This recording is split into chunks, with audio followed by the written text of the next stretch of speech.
Hello dear students, कैसे हैं आप। मैं आशा करता हूं कि आप दीपावली की छुट्टियों के बाद अपने परिवार के साथ सकुशल होंगे। आज आप सबका संतोष सर फिजिक्स क्लासेस में स्वागत है आप सभी का। आज मैं आपको कुछ ऐसे 50 गोल्डन रूल्स बताऊंगा जो परीक्षाओं में अक्सर पूछे जाते हैं, क्योंकि मेरे कई स्टूडेंट्स ने मुझे मैसेज करके मुझसे पूछा कि सर कुछ ऐसे नियम बता दीजिए जो आने वाली जो तुरंत, जैसे अभी 14 नवंबर को परीक्षा है, उसमें भी हमें काम कर सके। इसलिए मैंने एक शॉर्ट वीडियो बनाया 50 क्वेश्चंस का, जिसमें मैंने कोशिश ये की है कि ऐसे 50 नियम जो मोस्ट फ्रिक्वेंटली आस्क्ड हैं in any exam in which English is a must, जिसमें कि अंग्रेजी बेहद ज़रूरी है, जैसे डिफेंस के एग्ज़ाम, बैंकिंग के एग्ज़ाम, एसएससी के एग्ज़ाम, इन तमाम एग्ज़ाम्स में इन नियम को बेस बनाकर एरर पूछे जाते हैं या इन्हीं पे बेस्ड इम्प्रूवमेंट्स आते हैं। अगर इन नियमों की आपको जानकारी है तो और भी ग्रामेटिकल पोर्शंस हैं जहां आप इनका उपयोग कर सकते हैं। चलिए, अब आपका अमूल्य समय बर्बाद न करते हुए चलिए हम लोग वीडियो शुरू करते हैं।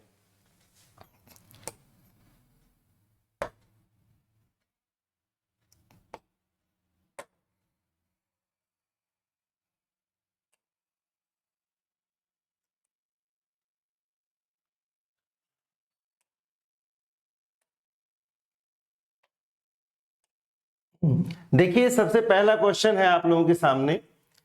The man is the only creature that is endowed with the power of speech.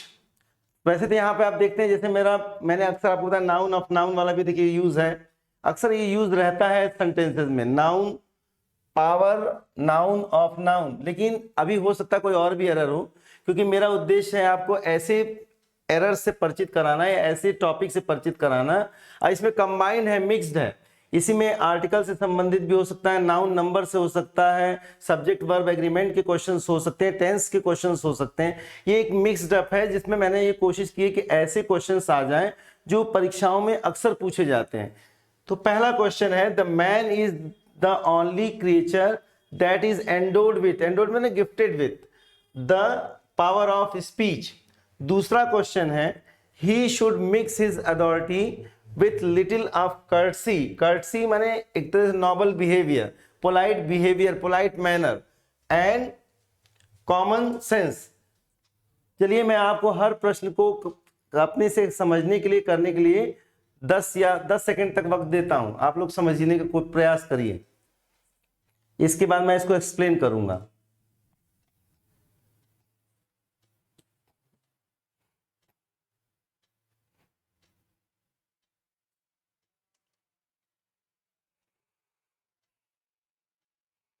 देखिए, पहला question, the man is the only creature that is endowed with the power of speech. तो अगर नाउन ऑफ नाउन का check करें तो क्या ये गलत है? क्या पावर ऑफ स्पीच? नहीं, ये सही है, फिलहाल ठीक है। Man, the man is the only creature यहां पे बोल रहा है। अब आपको ये नियम पता होना चाहिए कि जब भी कोई नाउन, जैसे मैन है यहां पर नाउन, जब भी कोई नाउन, देखिए किसी भी नाउन को हम 3 सेंस में यूज कर सकते हैं। एक है यूनिवर्सल सेंस,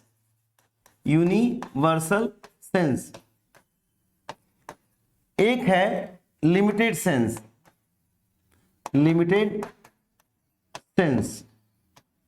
एक है इन पार्टिकुलर रेफरेंस, ठीक है, इन पार्टिकुलर रेफरेंस। तो आप एक नियम आज जान लीजिए कि जब भी किसी नाउन को अगर हम यूनिवर्सल सेंस में या व्यापक अर्थ में प्रयोग करते हैं तो उसके आगे कोई आर्टिकल नहीं लगता, कोई आर्टिकल नहीं लगेगा। कब? जब हम उसे व्यापक अर्थ में, अब हो सकता है बच्चों को यह समझने में मुश्किल हो कि व्यापक अर्थ या यूनिवर्सल सेंस का मतलब क्या है। मतलब यह है कि जब उस तरह के, मतलब जिस नाउन पे बात चल रही है उस तरह के हर नाउन पे जब वो बात लागू हो जाए तो वो यूनिवर्सल सेंस होता है उसका। जब वो एक पे अगर बात हो तो वो उसका लिमिटेड सेंस हो। लिमिटेड सेंस का मतलब जब वो एक पे आ जाता है बात तो वो लिमिटेड सेंस हो जाता है। तो जब कोई नाउन यूनिवर्सल सेंस में है तो कोई आर्टिकल नहीं लगता, लेकिन जब वो लिमिटेड सेंस में आता है, यानी बहुत ही कम के सेंस में या ए या एन के रेफरेंस में आता है, लिमिटेड सेंस में आता है, तो वहां पर indefinite article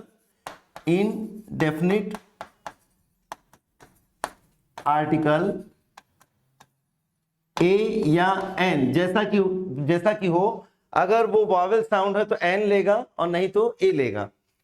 in particular reference का मतलब हो गया जब उसको कहीं संदर्भित है। संदर्भित का मतलब ये हो गया कि वो किसी रेफरेंस में आ रहा है, किसी जिक्र में आ रहा है, या कुछ विशेष उस पर विशेष फोकस हो रहा है।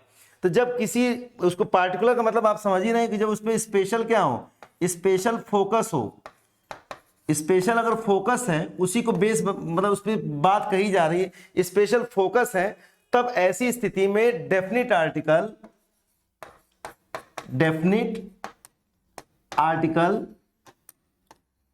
द का प्रयोग होता है। ठीक है, ये अब ये नियम पूरा ये कहता है कि जब कोई नाउन ब्रॉड सेंस में या यूनिवर्सल सेंस में होता है तो कोई आर्टिकल नहीं लगता।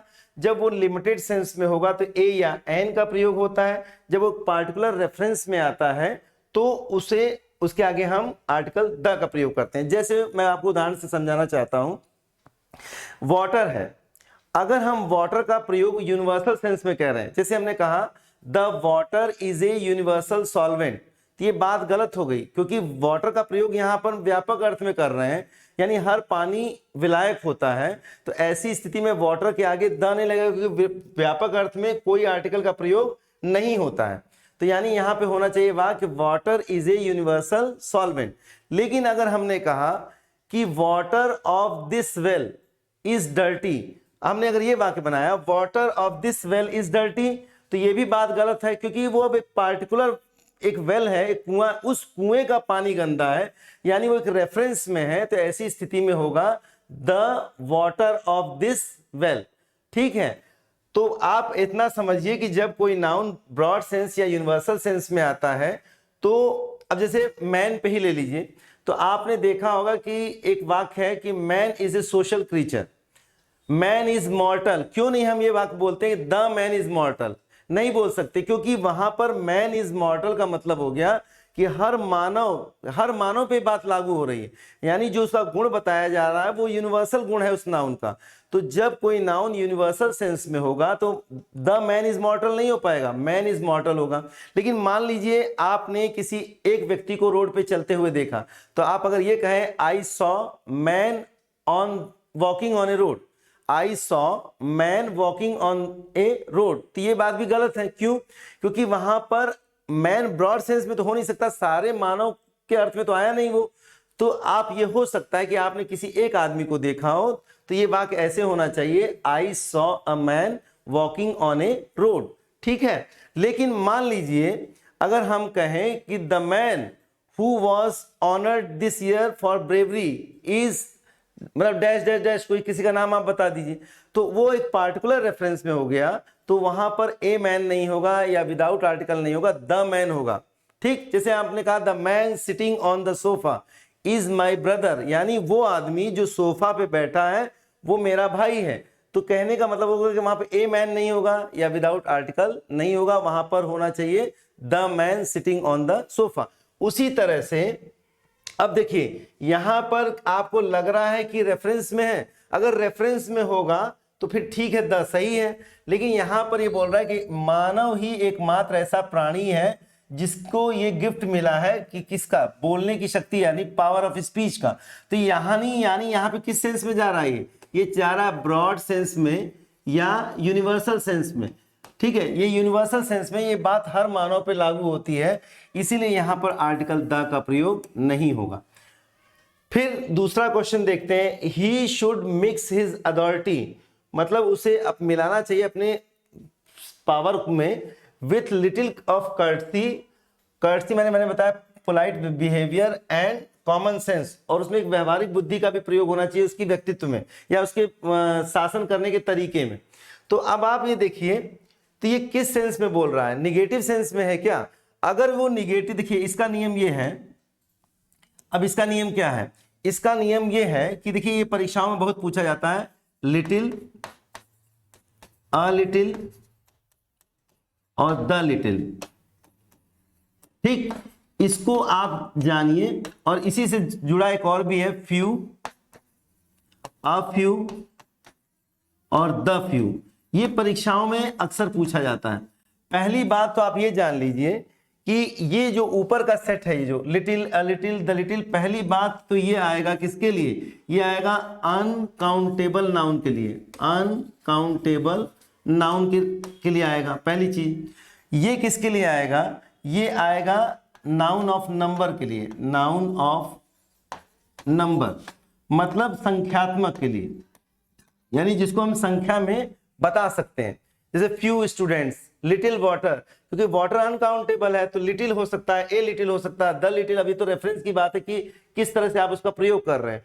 अगर वही चीज मान लीजिए कोई ऐसे नाउन की बात कर रहे हैं, जैसे मान लीजिए आप लड़कों की, स्टूडेंट्स की बात कर रहे हैं, तो नहीं के बराबर स्टूडेंट्स हैं कि कुछ स्टूडेंट्स हैं या किसी रेफरेंस में हैं, तो ये बात आपको समझ में आनी चाहिए कि पहला तो वो क्या करता है, एरर कैसे बनाता है। वो ऐसे एरर बना देता है कि जो नंबर के साथ लगाना चाहिए, यानी फ्यू जहां लगाना चाहिए वहां लिटिल का प्रयोग कर देगा, यानी इनका ऑर्डर बदल देगा, अनकाउंटेबल के साथ इस सेट को लगा देगा। तो आपको ये पहला ये ध्यान देना पड़ता है, जहां पे ये लिटिल फ्यू का प्रयोग अगर आया है वाक्य में, तो वहां ये देखना चाहिए आपको कि क्या वो काउंटेबल नाउन के साथ है या अनकाउंटेबल नाउन के साथ है। पहला एरर इस पे बनाया जाता है। दूसरा एरर ये होता है कि जहां ए लिटिल लगाना हो वहां लिटिल लगा देगा, जहां लिटिल लगाना हो वहां द, मतलब इसी में आगे पीछे मतलब परिवर्तन करेगा। तो अब आप ये समझिए, पहली बात, अगर वो वाक्य में अनकाउंटेबल नाउन निगेटिव सेंस में है, निगेटिव सेंस का मतलब नहीं, जैसे कि मतलब नहीं के बराबर, या अच्छा कुछ शब्द ऐसे हैं जो नहीं का सेंस दे देते हैं, जैसे सेल्डम है, सेल्डम है यानी बहुत ही कम, नहीं के बराबर, या रेयरली है, बेयरली है, स्कैर्सली है। ये कुछ ऐसे शब्द हैं जो इनके अंदर ही निगेटिव का सेंस छुपा होता है। तो ऐसे शब्दों का प्रयोग करके भी क्या नाम ऐसे वाक्य बना दिए जाते हैं। तो आपको ये देखना पड़ेगा कि अगर वो निगेटिव का सेंस है और अगर वो अनकाउंटेबल है तो क्या लगना चाहिए, लिटिल। लेकिन अगर निगेटिव का सेंस है और संख्यात्मक है, नंबर वाला बताने वाला नाउन है, तो वहां फ्यू लगेगा। ठीक, अगर ये थोड़ा है, जो कुछ भी है थोड़ा है, थोड़े के अर्थ में आता है, अगर थोड़े के सेंस में आता है, देखिए मैंने आपको बराबर ये कहता हूं कि किसी भी ग्रामर में सेंस बहुत महत्वपूर्ण होता है। अगर उसका सेंस आ रहा है नहीं के बराबर तो ये सेट लगेगा। बस अंतर इतना है कि ये अनकाउंटेबल, ये काउंटेबल के साथ। अगर उसका सेंस कुछ आ रहा है, थोड़ा, थोड़ा या कुछ के सेंस में आ रहा है, थोड़ा या कुछ के सेंस में, तो अगर वो मात्रात्मक है तो लिटिल लगेगा, ए लिटिल लगेगा, और संख्यात्मक है तो ए फ्यू होगा। अगर मान लीजिए वो ये तो आपको मैं बता ही चुका हूं, ये डेफिनेट आर्टिकल है। अगर वो किसी रेफरेंस में आ रहा है और वो मात्रात्मक है तो द लिटिल लगेगा, अगर वो किसी रेफरेंस में है और संख्यात्मक है तो द फ्यू लगेगा। तो अब ये देखना है कि यहां पर हम तो देखना है कि क्या, देखिए क्या बोल रहा है, उसको अपने व्यवहार में क्या लाना चाहिए, या अपने जो व्यवहार का तरीका है या उसको जो पावर, जो अथॉरिटी दिखाता है, उसमें थोड़ा सा उसको क्या लाना चाहिए, थोड़ा सा उसमें पोलाइट बिहेवियर लाना चाहिए और कॉमन सेंस लाना चाहिए। तो ये नहीं के बराबर का सेंस तो नहीं दे रहा है कि उसके व्यवहार में ये कर्टसी नहीं होना चाहिए। व्यवहार में थोड़ा बहुत तो होना चाहिए ना कर्टसी, तो ये सेंस दे रहा है कि थोड़ा बहुत होना चाहिए कर्टसी। तो यहाँ पे लिटिल ना होके होगा अ लिटिल। तो ये बात ध्यान रखिए, ये नियम बहुत पूछा जाता है परीक्षाओं में, इसलिए इसको मैंने आपको बताया है। ठीक है, अब आगे देखते हैं और नियम। अब आपको मैं फिर दो क्वेश्चन आपके सामने दे रहा हूं। The seed of all modern amenities, amenities माने एक तरह से होता है फैसिलिटीज, एमिनिटीज माने होता है फैसिलिटीज, फैसिलिटीज। ठीक, तो ये कह रहा है कि the seed of all modern facilities या amenities lies in the science. दूसरा कह रहा है in a hours time when I had finished the work I got up, मैं उठा, एंड स्लिप्ड आउट, मैं निकल गया, अननोटिस मतलब कोई मुझको गौर नहीं कर पाया। ठीक है, अब इसको देखते हैं। तो पहले आप थोड़ा प्रयास कर लीजिए कि देख लीजिए 5-10 सेकंड की आप पकड़ इसमें एरर ढूंढ पा रहे हैं कि नहीं, जरा देख लीजिए।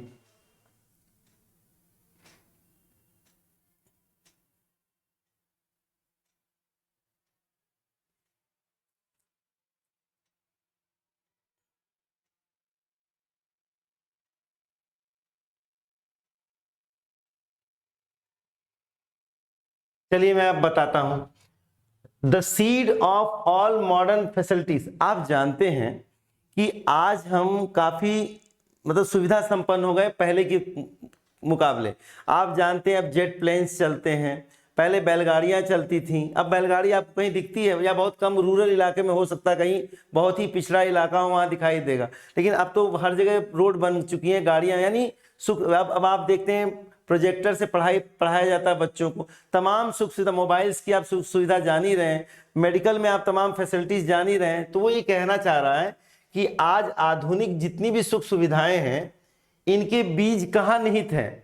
लाइज माने निहित है इन द साइंस बोल रहा है। तो अगर ये कोई पार्टिकुलर साइंस होती, अच्छा आप जानते हैं कि मेडिकल साइंस ने भी तरक्की की है, फिजिक्स ने तरक्की की है, हर साइंस की बात करना चाह रहा है ना वो, क्योंकि हमको मोबाइल अगर मिले हैं तो ये टेक्नोलॉजिकल साइंस की वजह की मतलब उपलब्धि के कारण मिले हैं, या हमको सुख सुविधाएं मिली हैं तो आप जानते हैं वो डिफरेंट ब्रांच हो सकता है, मैकेनिक्स के कारण हमको मिली हो, नए नए यंत्र बनाए गए हो, नई नई मशीनें बनाई गई हो, जिससे हमको और modified forms of means of transport हो गए।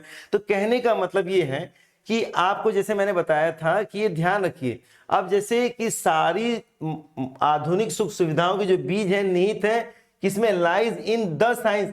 क्या ये कोई पार्टिकुलर साइंस बता रहा है? अगर मान लीजिए हम बोले साइंस ऑफ मैथमेटिक्स, अब ये देखिए क्या ये सही है या गलत, पहले तो ये समझिए। लेकिन ये गलत है, क्यों?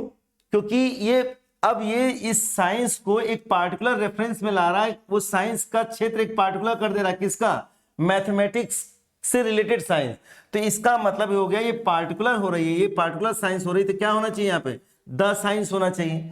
लेकिन मान लीजिए अगर साइंस को ब्रॉड सेंस में इस्तेमाल कर रहा है, यानी विज्ञान, आप जानते हैं, अरे भाई न्यूक्लियर साइंस होती है, तमाम तरह की न्यूक्लियर साइंस की वजह से भी बहुत सी, अब आजकल जानते हैं न्यूक्लियर पावर प्लांट्स हो गए जिससे कि हम एनर्जी का यूटिलाइजेशन कर रहे हैं, इलेक्ट्रिसिटी, जापान जैसे राष्ट्रों में इलेक्ट्रिसिटी सप्लाई होती है। तो कहने का मतलब है वो साइंस को किस अर्थ में ले रहा है? क्या किसी एक पार्टिकुलर पे ले जा रहा है? अगर पार्टिकुलर पे ले जा रहा होगा तो द साइंस सही है, लेकिन ये पार्टिकुलर, हर साइंस ने क्या किया है? हर साइंस ने हमारी मदद की है।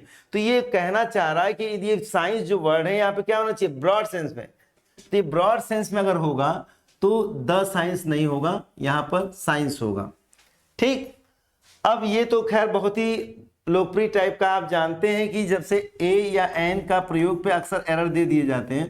तो ये आपको बस इतना जानना है इसमें कि जिसका वॉवेल साउंड आए, वॉवेल साउंड, अगर वो वॉवेल साउंड है, वॉवेल साउंड का मतलब इससे आप ऐसे भी समझ सकते हैं, जो हिंदी वर्णमाला के स्वर होते हैं, अ, आ, ई, उ, ए, ओ, औ, अगर इस तरह का साउंड आ रहा है तो वहां पर क्या लग जाना चाहिए? अगर वो वॉवेल साउंड है किससे? हिंदी के वर्णमाला से मैच कर रहा है, तो वहां पर एन लग जाना चाहिए। ठीक, लेकिन अगर वो इसके वॉवेल साउंड के अतिरिक्त कोई साउंड कॉन्सोनेंट साउंड कर रहा है तो वहां पर क्या लगना चाहिए? ए लगना चाहिए। यानी ये लगता है कॉन्सोनेंट साउंड के आगे। व्यंजन का जब साउंड होगा, कॉन्सोनेंट साउंड होगा तब ये लगेगा, और वॉवेल साउंड होगा तो आप जानते हैं कि ये लगेगा। ये लगभग सभी लोग जानते हैं, लेकिन फिर भी ये गलतियां झटके में होती हैं। तो जैसे इन अ आवर्स टाइम कह दिया, 1 घंटे के समय में, तो ये वास्तव में हावर नहीं है, ये ह से तो नहीं आ रहा, इसका उच्चारण हम क्या बोलते हैं? इसका उच्चारण हम आवर, इस तरह का कुछ बोलते हैं, आवर। तो एक साउंड तो आ से आ रहा है ना, तो देखिए अगर आ से साउंड आ रहा है तो यहाँ पर वॉवेल साउंड है वास्तव में। अगर यहाँ पे ये वॉवेल साउंड है, वॉवेल साउंड है ये, अगर ये वॉवेल साउंड है तो क्या होना चाहिए? इसको एन आवर होना चाहिए। ठीक, ऐसे बहुत से शब्द हैं जो परीक्षाओं में पूछे जाते हैं, जैसे एन, ये वन आइड पर्सन मान लो, जो भी ऐसे मान ली पर्सन। तो अब ये देखना पड़ेगा कि अब लड़का क्या देखता है कि ओ ए ई, वो कहां से मैच करता है, ए ई आई ओ यू। अब उसने देखा कि ओ, ये तो ओ से है, लेकिन वास्तव में देखिए यहाँ पे इसको क्या पढ़ते हैं आप, वन पढ़ते हैं, व अ नहीं पढ़ते, आ नहीं पढ़ते, यानी हिंदी वर्णमाला के स्वरों से मैच नहीं कर रहा। तो स्वाभाविक सी बात है, इसका सिंपल सा बहुत आसान तरीका ये है कि अगर वो हिंदी वर्णमाला के स्वरों से इसका साउंड मैच कर रहा है तो एन होगा, और नहीं तो फिर क्या होना चाहिए, ए होना चाहिए। तो यहाँ पर एन वन आइड नहीं होगा, क्या होगा, ए वन आइड होगा। उसी तरह से यूनिवर्सिटी है, तो देखिए यूनिवर्सिटी वर्ड है, यूनिवर्सिटी। अब ये देखना पड़ेगा कि क्या है ये। तो ये वास्तव में अ नहीं आ रहा, मतलब जितने भी वॉवल साउंड बताए उससे नहीं है, ये यू से आता है। तो यहाँ पर क्या लगना चाहिए, एन नहीं होके, एन अगर लगा दिया तो ये गलत है, वास्तव में यहाँ पर होगा ए होगा तो सही होगा, ए यूनिवर्सिटी होगा। ये बहुत आप जानते हैं, एन ऑनेस्ट होता है, क्योंकि इसको हम हॉनेस्ट नहीं पढ़ते, ह नहीं पढ़ते, इसका उच्चारण है आ से होता है, ऑनेस्ट टाइप का आता है, ऑनेस्ट ये आता है इसका उच्चारण। तो इसीलिए इस जिसका उच्चारण वॉवेल साउंड आएगा उसका स्वाभाविक सी बात है क्या होना चाहिए, एन होगा। ठीक, तो यहां पर इस पे भी काफी क्वेश्चन आते हैं। ठीक है, अब हम अगला देख लेते हैं।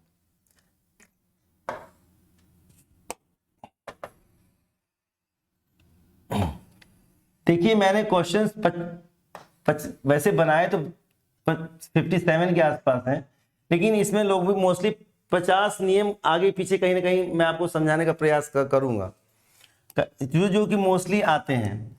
अब ये दो क्वेश्चन हैं, इनको भी आप एक बार देख लीजिए।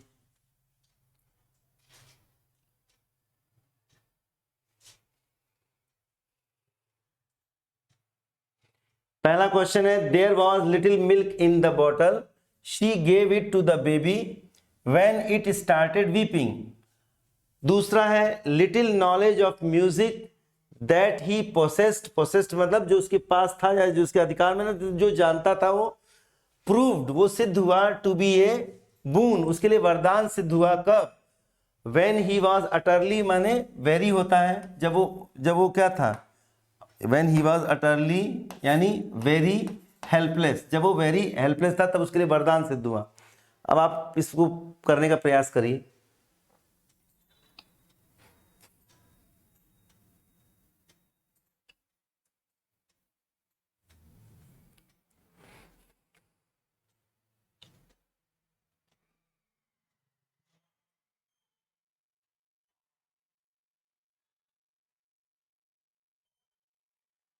देखिए ये इसका रेफरेंस, इसके नियम की व्याख्या अपने पहले, इससे पहले वाले पार्ट में भी जस्ट मैं कर चुका हूं।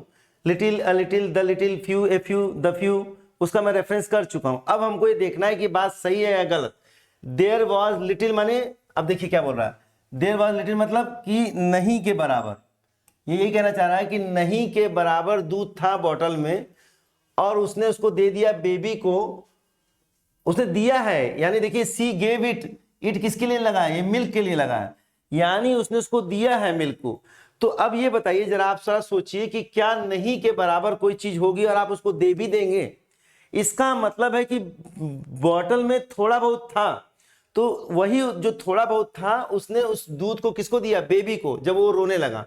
तो स्वाभाविक सी बात है कि यहाँ सेंस किसका आ रहा है, यहाँ सेंस आ रहा है सम, यानी थोड़े का सेंस आ रहा है। तो क्या होना चाहिए, निगेटिव सेंस है, नहीं, तो यहाँ थोड़े का सेंस आ रहा है, इसका मतलब हो गया देयर वाज ए लिटिल, यानी ये यहां पर होगा, और रेफरेंस में भी नहीं है। अगर मान लो यहां पर ये होता कि मिल्क इन द बोतल वॉज इम्प्योर, मान लीजिए ऐसा कोई वाक्य होता। अब ये समझना पड़ेगा कि बोतल में, अब देखिए ये किस मिल्क की बात कर रहा है, अगर ये सारे दूध की बात कर रहा हो तो यहां पर कोई आर्टिकल नहीं होना चाहिए, जैसे मैंने अपने नियम में बताया। अगर ये व्यापक अर्थ में हो तो कोई आर्टिकल ना ले, लेकिन अगर ये किसी थोड़े के सेंस में आ रआ है तो इसको लेना पड़ेगा, ए या एन। फिर अगर मान लीजिए रेफरेंस में है, किसी रेफरेंस में है, संदर्भ में है, तो इसको फिर द चाहिए। अब हमको देखना पड़ेगा। तो ये सारे दूध की तो बात नहीं कर रहा, ये किस दूध की बात कर रहा, एक बोतल है और उस बोतल में जो भी दूध है, तो यानी एक पार्टिकुलर रेफरेंस की बात कर रहा है। तो ये पार्टिकुलर रेफरेंस की बात कर रहा है। तो अब यहाँ पर क्या होना चाहिए, पार्टिकुलर रेफरेंस है, तो मैंने जैसे अपने व्याख्या में अभी बता चुका हूं कि कोई चीज पार्टिकुलर रेफरेंस में आएगी तो क्या होगा, वो द मिल्क होगा।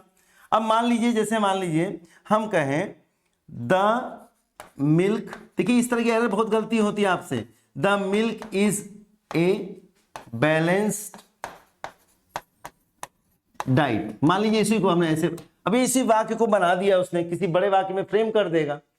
तो ये कोई जरूरी नहीं कि मिल्क पे ही हो बात किसी पे भी हो। आपको समझना ये है कि जब कोई नाउन ब्रॉड सेंस में होता है, यूनिवर्सल सेंस में होता है, उसमें कोई आर्टिकल का प्रयोग नहीं होता है, यानी उसके जैसे सब पे बात लागू हो रही हो। तब अगर उसको लिमिटेड करेंगे तो साउंड के हिसाब से, अगर वो वॉवेल साउंड है तो एन लेगा और नहीं तो ए लेगा। अगर वो किसी रेफरेंस में है, किसी जिक्र में आ रहा है, तो फिर वो क्या लेगा, द। अब देखिए यहां पर द मिल्क है, तो क्या ये सही है या गलत है, अब ये देखना पड़ेगा। तो ये आप जानते हैं कि हर दूध क्या होता है, वो बैलेंस डाइट में है, तो स्वाभाविक सी बात है यहां पर क्या होना चाहिए, ये यहां पर ये यूनिवर्सल हर मिल्क की बात है, हर मिल्क बैलेंस डाइट है, तो ये हर मिल्क की बात है, तो यहाँ पे द का प्रयोग नहीं होगा। Milk is a balance diet. अब मैं जहां तक समझता हूं कि आपका काफी कुछ क्लियर हो गया होगा। तो अगर अब उस रेफरेंस में देखा जाए तो ये किस मिल्क की बात कर रहा है, ये इस मिल्क की बात कर रहा है, रेफरेंस में है, जो इस बोतल में था। ठीक, तो यानी वो पार्टिकुलर हो गया, तो यहाँ पे क्या होना चाहिए, लेकिन यहाँ पे सॉरी, यहाँ पे वो बोल रहा है कि चूंकि उसने दिया है कुछ, तो उसने उसको दिया है तो थोड़ा बहुत के सेंस में था, तो इसलिए हमने क्या लगाया, there was a little milk, और वही उसने दे दिया बच्चे को, रोते हुए बच्चे को। अब देखिए जैसे कह रहा है उसको म्यूजिक का नॉलेज था, कितना नॉलेज था, थोड़ा। तो अब ये बताइए कि अगर उसको, अब यहां पे अगर लिटिल देख रहे हैं तो नहीं के सेंस में होगा, तो उसके पास जो नहीं के बराबर अगर ज्ञान रहा होगा तो वो उसके लिए वरदान सिद्ध कैसे हो गया। अब आप खुद सोचिए कि जो नहीं के बराबर चीज है वो किसी के लिए वरदान कैसे सिद्ध हो जा रही है, और वो भी क्वालिटी है जो कि पॉजिटिव क्वालिटी है। अगर पॉजिटिव क्वालिटी नहीं के बराबर है तो वरदान सिद्ध, यानी इसका मतलब यहां गलती है। तो अब ये देखना पड़ेगा कि ए लिटिल नॉलेज होगा कि द लिटिल नॉलेज होगा। लेकिन बात है कि ये किस नॉलेज की बात कर रहा है, नॉलेज ऑफ म्यूजिक, और जो कौन सा, जो इसके पास था, एक पार्टिकुलर व्यक्ति के पास जो नॉलेज था, किसका, म्यूजिक का, संगीत का ज्ञान, वो उसके लिए वरदान सिद्ध हुआ जब वो बेहद असहाय स्थिति में था। यानी हो सकता है कि वो जो बहुत गरीब या बहुत बुरी स्थिति में था, तो उस म्यूजिक से उसने कुछ अर्निंग कर ली हो, तो यानी वो उसके लिए वरदान सिद्ध हो गया। तो कहने का मतलब ये एक पार्टिकुलर रेफरेंस में है कि एक विशेष व्यक्ति का जो नॉलेज है म्यूजिक के प्रति, तो स्वाभाविक सी बात, ये पार्टिकुलर रेफरेंस में हो तो क्या होना चाहिए, यहां पर होना चाहिए द लिटिल। अच्छा, इसी से जुड़ा एक बहुत ही मशहूर एक वाक्य है। अगर हमने ये कहा little knowledge is a dangerous thing, मान लीजिए इसी को बना दिया एरर में, तो चाहे इसको भी बना सकता है। लिटिल, देखिए कोई जरूरी नहीं कि नॉलेज पे ही आएगा, ये हमारा समझाने, मतलब आपको उसी उदाहरण से समझाने का प्रयास कर रहे हैं हम। तो देखिए अगर लिटिल नॉलेज है तो देखिए क्या है, एक कहावत है कि अल्प ज्ञान, अगर किसी का थोड़ा मोड़ा ज्ञान हो, नीम हकीम खतरे जान, आपने सुना, ये कहावत सुनी होगी, नीम हकीम खतरे जान, कि मतलब अगर किसी, उसको ऐसा हकीम जिसको थोड़ा बहुत ज्ञान है तो आपका रोग और बिगाड़ देगा। तो कहने का मतलब यह कि थोड़ा बहुत ज्ञान के सेंस में है, तो यहां पर होना चाहिए ए लिटिल नॉलेज। ठीक है, a little knowledge is a dangerous thing. तो यानी आपका एक क्लियर हुआ, little, the little, a little, और उसी को अगर आप उस पर कर लीजिए नंबर पर, तो अगर नंबर पे हो जाएगा, तो अगर जैसे मान लीजिए, अगर हम एक वाक्य आपको बताएं, I had scarcely the few students in my class today, अब देखिए, अब ये संख्यात्मक हो गया। आप जानते हैं स्टूडेंट्स, काउंटेबल नाउन है तो फ्यू तो लिटिल तो होगा नहीं, फ्यू सही है। लेकिन अब ये देखना है कि द फ्यू कि ए फ्यू कि नहीं। लेकिन यहाँ एक वर्ड दिया है निगेटिव, स्कैर्सली, यानी नहीं के बराबर। तो नहीं के बराबर का ये सेंस दे रहा है, तो क्या होना चाहिए, ये फ्यू।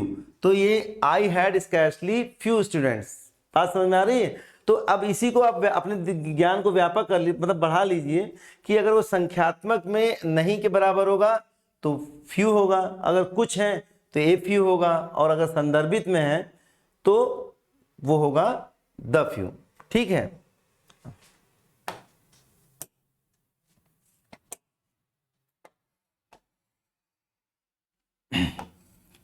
देखिए मेरी कोशिश ये है कि जो एग्जाम्स 14 नवंबर को हैं या और जो अभी इधर निकट भविष्य में आने वाले हैं उसमें आपको इनसे कुछ मदद मिल जाए, काफी मदद मिल जाए। और ये 50 ऐसे क्वेश्चंस हैं जिन पे अक्सर प्रश्न पूछे जाते हैं, किसी भी एग्जाम में पूछे जाते हैं।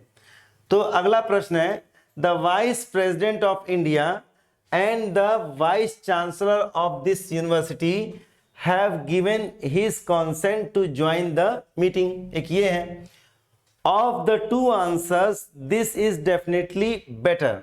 ये दो क्वेश्चंस हैं, आपको मैं फिर दे रहा हूं 10 से 15 सेकंड का समय। आप देखिए आप समझ पा रहे हैं कि नहीं, तो फिर मैं व्याख्या करूंगा आप।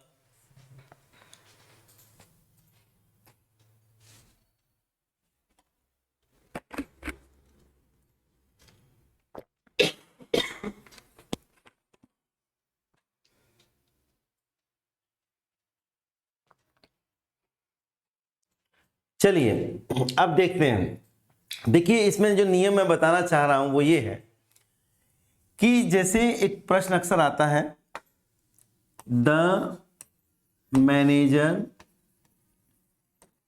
एंड द सेक्रेटरी,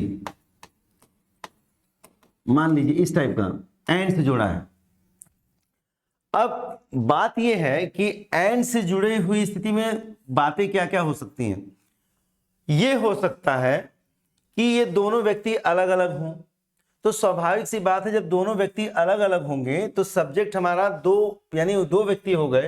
ये दोनों अगर डिफरेंट आइडेंटिटी है, पहला बात तो ये जानिए कि अगर ये दोनों अलग अलग व्यक्ति हैं तो दोनों के आगे द का प्रयोग होगा। लेकिन मान लीजिए ऐसा भी हो सकता है कि एक ही व्यक्ति दो पदों को धारण कर रहा हो, तो अगर एक ही व्यक्ति दो को धारण करेगा तो ये वाला अगर एक जैसे कहीं लिखा है द मैनेजर एंड सेक्रेटरी,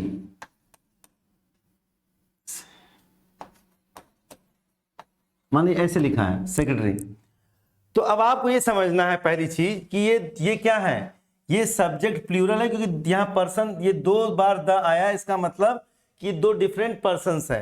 लेकिन यहां पर एक बार आर्टिकल आया, इसका मतलब ये पर्सन सेम है।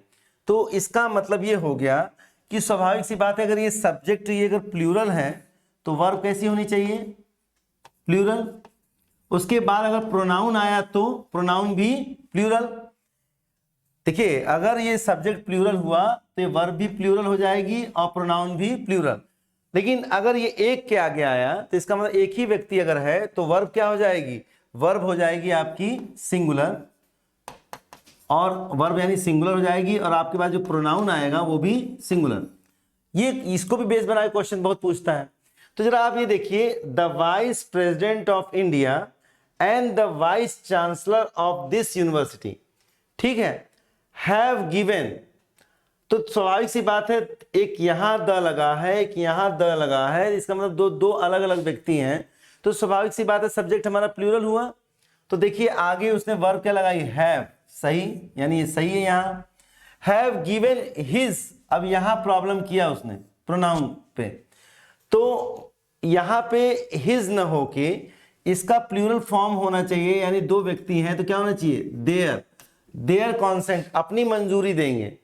तो स्वाभाविक सी बात है, अब आप ये समझिए कि अगर दो व्यक्ति हैं दोनों के आगे द लगा, यानी वो दो आइडेंटिटी है। हाँ ऐसा भी आता है कभी कभी, जैसे ऐसे भी ना, जैसे ब्रेड एंड बटर, तो कुछ ऐसी बैग एंड बैगेज, तो बैग एंड बैगेज वो एक है, ब्रेड एंड बटर वो एक है, लेकिन यही तो मैं आपको बार बार समझाने का प्रयास कर रहा हूं कि देखिए ग्रामर में फॉर्म इंपॉर्टेंट नहीं है, हमेशा सेंस इंपॉर्टेंट है।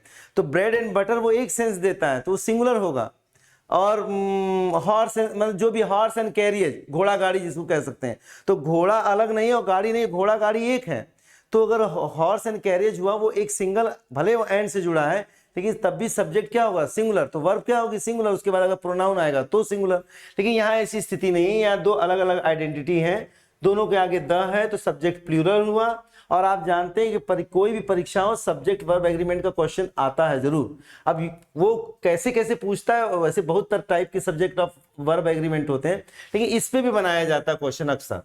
तो यहाँ पर वर्ब का सही है, बस प्रोनाउन की मिस्टेक है। अब ये भी नियम बहुत इंपॉर्टेंट है, ऑफ द टू। तो इस नियम की मेन बात ये है, आप ये जानिए कि ऑफ द टू जब आएगा तो ऑफ द टू के बाद जब भी कोई एडजेक्टिव आएगा तो उसकी डिग्री क्या होगी, उसकी डिग्री होगी कंपैरेटिव। पहली बात तो उसकी कंपैरेटिव डिग्री होगी, ठीक है, कंपैरेटिव डिग्री होगी। लेकिन इस पे क्वेश्चन नहीं पूछता है, वो ये कंपैरेटिव डिग्री जो होगी उसके आगे आर्टिकल द का प्रयोग होना चाहिए, ये होना चाहिए। इस पे एक और क्वेश्चंस भी पूछता है, जैसे देखिए पहली बात तो ये जान लीजिए उसका लड़का, इसको क्यों पूछता है, इसको इसलिए पूछता है कि लड़का कंफ्यूज हो जाता है, भैया जो भी एग्जामिनी है वो कंफ्यूज होता है। जैसे ये बात सभी लोग जानते हैं कि जितने भी सुपरलेटिव डिग्री के एडजेक्टिव होते हैं, जैसे best, the best, sweetest, the sweetest, तो सुपरलेटिव डिग्री की पहले जितने भी सुपरलेटिव डिग्री के एडजेक्टिव हैं, सुपरलेटिव डिग्री के अगर एडजेक्टिव हैं, तो अगर सुपरलेटिव डिग्री है तो उसके, ये तो सभी लोग जानते हैं लगभग कि उसके पहले आर्टिकल द होगा, ये सब लोग जानते हैं। लेकिन कंपैरेटिव में नॉर्मल होता नहीं है, सिर्फ दो स्थितियां ऐसी हैं और इन्हीं दो स्थितियों पे क्वेश्चन पूछता है। जैसे एक क्वेश्चन है कि जब एक दो ही स्थितियां हैं, एक स्थिति मैंने आपको बता दी, देखिए इसको कंपैरेटिव को दो ही स्थितियों में पूछता है, एक तो ये ऑफ द टू जिसका कि यहाँ पे जिक्र है, और एक क्वेश्चन और होता है, एक होता है एक ही वाक्य में दो कंपैरेटिव का प्रयोग कर देगा। जैसे द हायर यू गो, जितना ऊपर आप जाओगे कोल्डर इट विल बी, ये हो गया मिस्टेक। तो उसमें ये नियम कहता है कि एक ही वाक्य में अगर दो समांतर, दो कंपैरेटिव डिग्री लगे हैं तो दोनों के आगे डेफिनेट आर्टिकल द का प्रयोग होना चाहिए। ये एक नियम ये है कि जब वाक्य में टू पैरेलल कंपैरेटिव डिग्रीज हो, कंपैरेटिव डिग्री हैं, अगर वाक्य में दो कंपैरेटिव डिग्री हैं तो ये बात जान लीजिए दोनों के आगे लगेगा। और अच्छा इसमें कैसे एरर बना सकता है, हो सकता है दोनों के आगे ही ना लगाए, एक के आगे लगाए दूसरे के आगे ना लगाए, तो मतलब एरर बनाने के बहुत से तरीके, या हो सकता है कि ऑफ द टू का प्रयोग करें, कंपैरेटिव ना लगा के सुपरलेटिव डिग्री लगा दें। तो आपको ये समझ में आना चाहिए ऑफ द टू के साथ जो कंपैरेटिव आएगा उसके आगे आर्टिकल द का प्रयोग होगा। और जब एक ही वाक्य में, जैसे अगर हमने एक वाक्य लिखा greater the demand, greater the demands the higher is the price, मान लीजिए ये है वाक्य। अब इसी को ऐसे कर दिया यूं, अब आपके लिए हो गया एरर, अब एनओटी कर दिया, आपके लिए हो गया एक क्वेश्चन बन गया। तो अब देखिए यहां पर वाक्य वास्तव में एक कंपैरेटिव हायर है, एक कंपैरेटिव ग्रेटर है।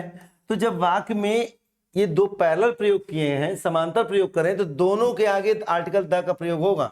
तो यहां पर क्या होना चाहिए, यानी यहां पे था नहीं अभी, तो यहाँ इस पार्ट में एरर हो जाएगा, यहां पर होगा द का प्रयोग होना चाहिए। अब आपको समझे, अब इसको इसके आधार पर चेक करते हैं। और ये भी बात है कि इन्हीं दो स्थितियों में जब ऑफ द टू लगा हो तब जो कंपैरेटिव डिग्री आएगी उसके आगे डेफिनेट आर्टिकल द लगेगा, और जब ये पैरेलल प्रयोग होंगे जैसा इस एग्जांपल में मैंने बताया, या the higher you go the colder it will be, जैसे मैंने अपने एग्जांपल में भी रेफरेंस में आपको बताया, तो of the to answer this is definitely, तो क्या होना चाहिए इस पार्ट में, इस पार्ट में हो गया मिस्टेक, क्योंकि यहां पर होना चाहिए द बेटर। ठीक,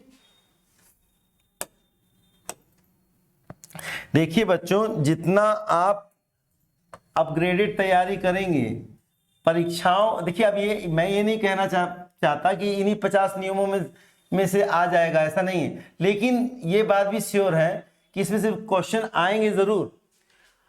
और इन्हीं 50 नियमों से ग्रामर नहीं बनी है, और भी भाई पार्ट ऑफ स्पीच है और भी ग्रामर, लेकिन फिर भी मैंने कोशिश की है कि जिन नियमों पे अक्सर क्वेश्चन आते हैं उनको मैंने एक समेटने का प्रयास किया है आप लोगों के लिए।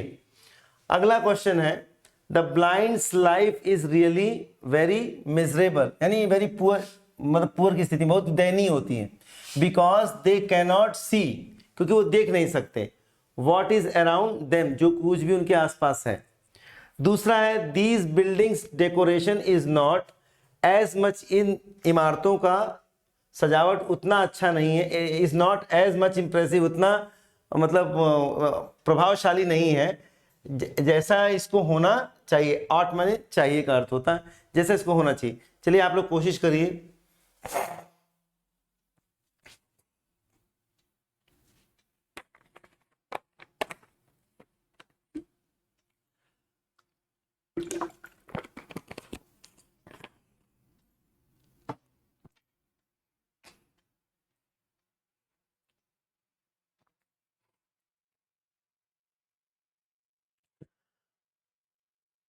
चलिए अब इतना तो आपने देख ही लिया वो, देखिए देखिए आपकी स्पीड बहुत तेज होनी चाहिए। आपने एग्जाम्पल देखा नहीं कि उसमें तुरंत आपने एरर पकड़ लिया, तब आप एक बात उम्मीद करिए कि आपका सिलेक्शन होगा। अगर उसी एग्जाम्पल को 4 बार आप पढ़ रहे हैं तो आप टाइम से आप पिछड़ जाएंगे। चलिए अब इसको देखते हैं। तो द ब्लाइंड्स लाइफ, अब देखिए देखने में एकदम सही लग रहा है कि जो अंधों का जीवन जो होता है वास्तव में बड़ा दयनीय होता है, क्योंकि वो अपने आसपास की दुनिया नहीं देख पाते। ये देखने में एकदम सही लग रहा है, लेकिन अब आपको मैं बताऊं, पहले नियम जानिए। देखिए ब्लाइंड है, ब्लाइंड है, पुअर है, डेफ है, हैंडीकैप्ड है, मान लीजिए हैंडीकैप्ड। पहले एक नियम ये जानिए, ये भी परीक्षा में पूछता है। ये वास्तव में अगर आपको ऐसे अगर कोई पूछे कि बताइए क्या पार्ट ऑफ स्पीच है, तो आप जानते हैं ब्लाइंड माने अंधा होता है, अंधा व्यक्ति तो होता नहीं, पुअर माने गरीब, तो यानी आप जानते हैं कि ये है एडजेक्टिव, एडजेक्टिव है ये, ठीक है।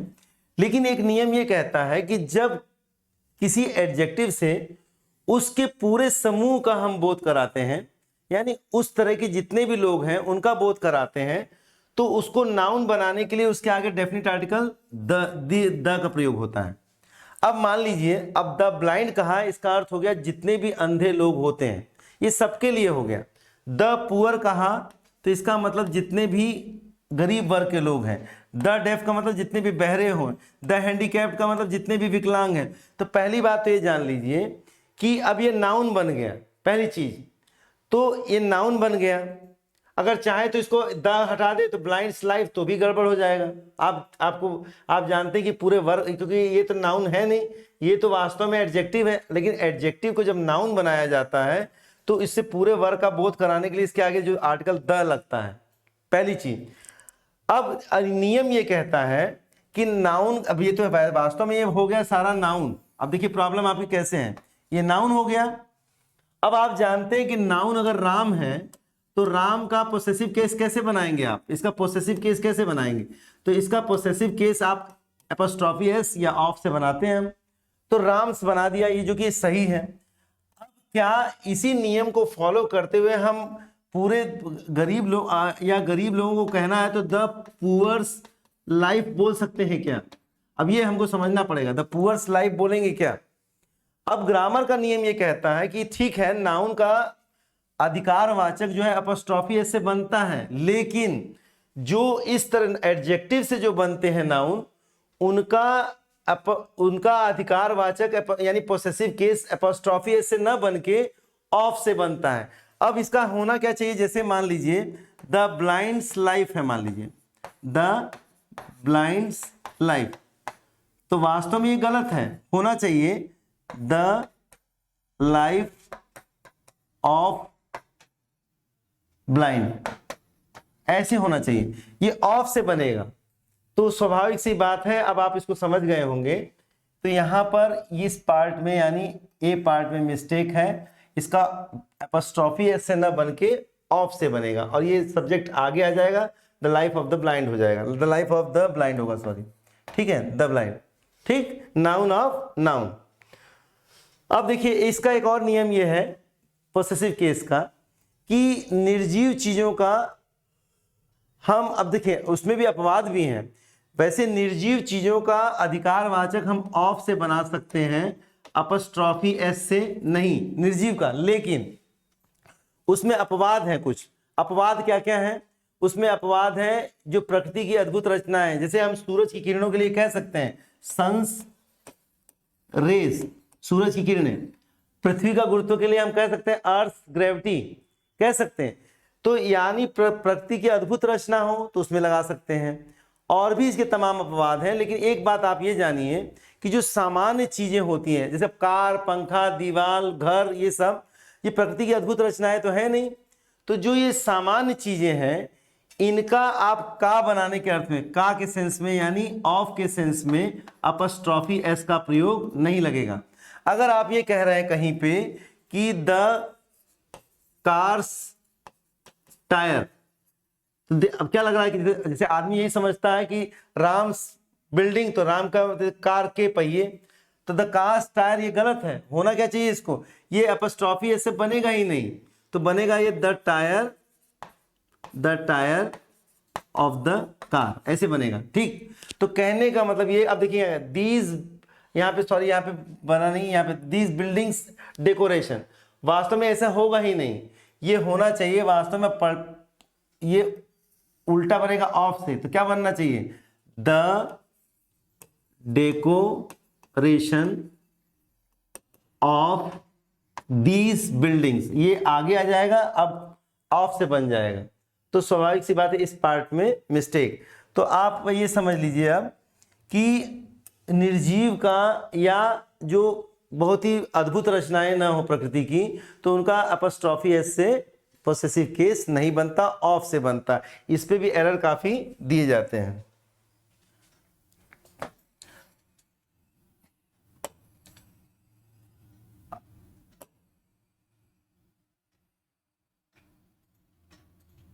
अभी अगले दो क्वेश्चंस देख लीजिए।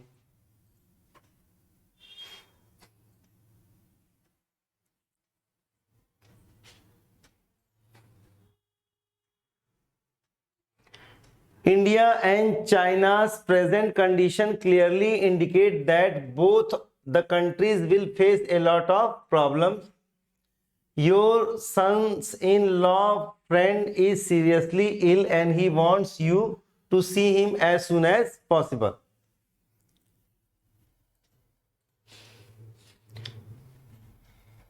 चलिए मैं इसकी व्याख्या इसको बता देता हूं कैसे क्या है। देखिए इसका नियम यह है कि जब दो नाउन क्लोजली एसोसिएटेड हो, वो एक दूसरे से जुड़े हों यानी संबंधित और रिलेशन में हो, तो उनका अगर अधिकार बता रहे हैं तो अपस्ट्रॉफी एस सिर्फ बाद वाले पे लगता है। लेकिन अगर दोनों अलग अलग हैं, उनका आपस में एक यूनिट नहीं है, तो ऐसी स्थिति में अगर वो अधिकार बताने का यानी पोसेसिव केस का प्रयोग हो रहा है तो उनमें दोनों पे अलग अलग लगता है। जैसे मान लीजिए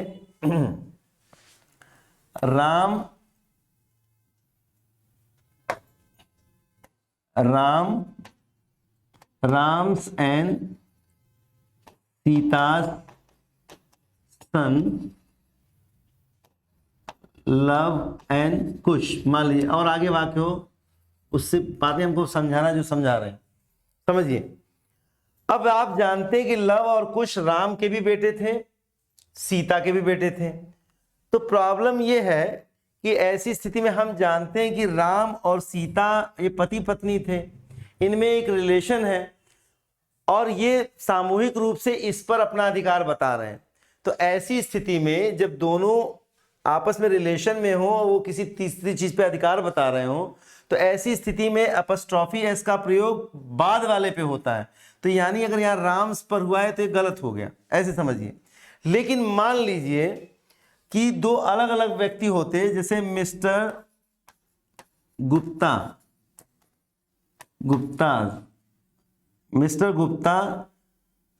and mister Raju sons were arrested, माने जो भी आगे वाक्य उससे मतलब नहीं है फिलहाल। तो अब ये भी गड़बड़ हो गया, क्योंकि ये मिस्टर राजू और मिस्टर जो गुप्ता हैं ये अलग अलग व्यक्ति हैं। तो अब ये यहाँ आगे नाउन भी देखिए सन्स है, इन दोनों के बेटे हैं। तो मिस्टर गुप्ता का अलग बेटा, मिस्टर राजू का अलग, तो ये अलग आइडेंटिटी है। तो ऐसी स्थिति में क्या होगा, दोनों पर लगेगा, मिस्टर गुप्ता पर भी लगेगा और मिस्टर राजू पे भी लगेगा, ऐसे।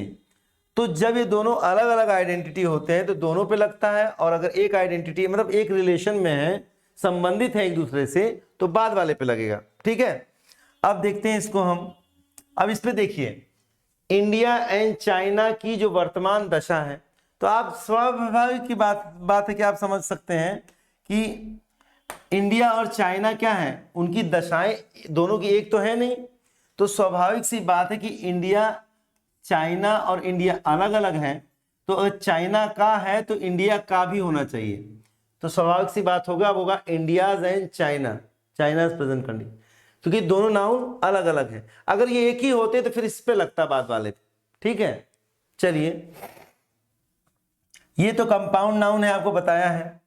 तो ये मैंने नाउन नंबर में बताया कि कंपाउंड नाउन में अगर प्लूरल बनता है, देखिए आदमी कैसे कैसे असमंजस में आ जाता है। अगर मान लीजिए हम आपको कहें कि सन इन लॉ का प्लूरल बनाइए, प्लूरल, तो मैंने आपको बताया था कि कंपाउंड नाउन में जो प्लूरल बनता है तो मेन वर्ड का बनता है। तो इसमें मेन वर्ड या रूट वर्ड जो है सन है, तो इसका प्लूरल अगर बनाना होगा तो बनेगा सन्स इन लॉ। अगर मान लीजिए हम इसको इसी पे नाउन के नंबर पे मिस्टेक बनाना है तो हम यहां बना देंगे सन इन लॉस कर देंगे, गलत हो गया। लेकिन एक बात यह है कि ये बात सिंगुलर प्लूरल की थी, लेकिन अगर मान लो हमको किसी कंपाउंड नाउन का अधिकारवाचक बनाना हो तो उसमें नियम ये कहता है कि अगर कंपाउंड नाउन का अधिकारवाचक बनाना है तो सन इन लॉ टाइप का जैसे है, तो उसमें सबसे जो बाद वाला शब्द होता है उस पर अपॉस्ट्रोफी एस लगता है ये। तो उसी तरह अगर देखा जाए तो देखिए इसने अपॉस्ट्रोफी एस की गलती की है, तुम्हारे दामाद का जो दोस्त है, तो यहाँ पर यहाँ ना होकर ये लगना चाहिए था यहाँ पर अपॉस्ट्रोफी एस, ठीक, इस नियम के तहत। ठीक है, चलिए, बहुत लंबा हो रहा है तो ऐसा मैं करता हूँ कि इसका जो रिमेनिंग पार्ट है आपको मैं इसका अब अगले पार्ट में करवा दूंगा, क्योंकि हमारी भी कुछ समय सीमा है, तो आप इसको अन्यथा मत लीजिएगा। तो मैं इसकी जो बाकी पोर्शंस है पार्ट और बदल के आपको अगले वीडियोस में दे दूंगा। और दोस्तों, आपको साथियों और बच्चों, आपको आगामी जो भी परीक्षाएं आ रही हैं, और मैं अब ये कोशिश करूंगा कि मैं आपको ऐसे नियमों पे आधारित वीडियो पहले डाल दूं कि जो ज़्यादा से ज़्यादा आपको आते हैं परीक्षाओं में, ताकि आपका कम से कम जो मोस्ट प्रोबेबली आस्क्ड क्वेश्चन है वो आपके गलत ना हो। तो मैं अब मैं इसी तरह से पार्ट में आपको अलग अलग रोज मैं आपको कई पार्टों में आपको नाउन या जितने भी पार्ट ऑफ स्पीच से रिलेटेड जो एरर्स या आप जानते हैं कि इंप्रूवमेंट्स में जो क्वेश्चन आते हैं वो मैं आपको पार्ट्स में दे दूंगा। Have a nice day.